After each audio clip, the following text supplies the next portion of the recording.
Lok Sabha चंबारी Baksa 7 Ramnagar विधानसभानि bye इलेक्शननि बागैबो हहम ददम खेनो चंबारी आवायजाक BJP बदल क्राकसाला bye इलेक्शननि बागै बातायनाय चंगजाक मेयर दीपक मजुमदारनि अंगै वाणिज्यपाड़ा आमचायो चंबारी आवायखा हास्ते बीजेपीना आचुफां राजीव लगो बातायनाय दीपक मजुमदारनो खबै कुबुनिबो मानजाखा ते मोदीजीनि ती दुलमानो नुगै भारत हा कोटर गनांगिनो बीजेपीओ याक बाक्सा अंगनानि बागै या प्रिसेजाक हनै बलाइबो कक नारका हास्ते बीजेपीनि आचुफां অবগত আছি যে আগামী 19 এপ্রিল পশ্চিম ত্রিপুরা আসনের লোকসভা নির্বাচন তার পাশাপাশি 7 রামনগরের উপনির্বাচন সংগঠিত হবে।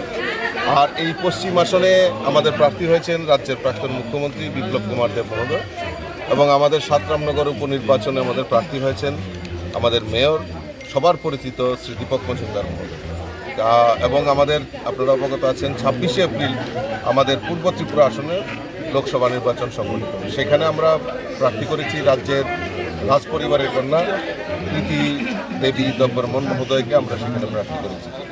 আর আজকে আমি মূলত মাননীয় মেয়র আমাদের দীপক মজুমদারের সমর্থনে ডোর টু ডোর আমরা বেরিয়েছি। মানুষের মধ্যে যে স্বতঃস্ফূর্ততা, মানুষের মধ্যে যে আমি মানে চোখে মুখে যে দীপক মজুমদারের জন্য যে আশীর্বাদ দেখলাম, আমি নিশ্চিত আমরা লোকসভা নির্বাচনের 2টি আসনে আমরা মোদিজিকে উপহার দিতে চলছি। তার পাশাপাশি 7 রামনগরেও আমরা বিপুল ভোটে আমাদের দীপক মজুমদার বিজয়ী হবে, সেটা আমি দৃঢ়চিত্তে আজকের এই ডোর টু ডোর থেকে আমি সেটা বলে দিতে পারি।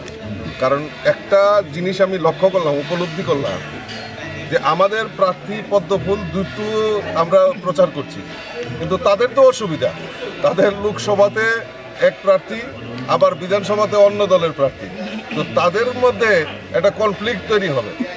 আর সেই কারণেই আমি বলছি যে আপামর জনসাধারণ মেনে নিয়েছেন এবং আশীর্বাদ করার জন্য মোদিজিকে এবং আমাদের বিপ্লব দেব, আমাদের কৃতি দেবী দেববর্মন এবং পাশাপাশি দীপক মজুমদারকেও আশীর্বাদ করার জন্য তৈরি হয়ে গেছে।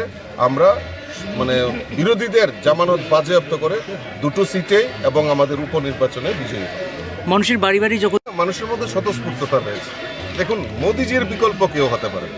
এই ভারতবর্ষে যতই ইন্ডিয়া INDI এর জোট হোক আর যাই কিছু হোক, অর্ধেক জেলে চলে গেছে, অর্ধেক জেলে যাওয়ার জন্য অপেক্ষা করছে, দুর্নীতিতে তারা নিমজ্জিত, কিছু লোক ভারতীয় জনতা পার্টিতে সামিল হয়ে গেছেন। কাজে এখন ওই ইন্ডিয়ার শুধু আইটা বাকি আছে, সেটাও কবে যে আমাদের দলে আসতে পারে তার কোনো গ্যারান্টি নেই। আর গ্যারান্টি যদি দিতে পারে আমাদের মোদি দিতে পারে, মানুষের গ্যারান্টি এবং আমাদের এই সমাজের মহিলা হোক, যুবক হোক, সরকারি কর্মচারী হোক, কৃষক হোক, তাদের গ্যারান্টি আমাদের মোদি দিতে পারে। তো মানুষ গ্যারান্টির সঙ্গেই চলবে। আগরতলানি সিমি প্রণালী কক্থম ব্যুরো রিপোর্ট খুমপুই।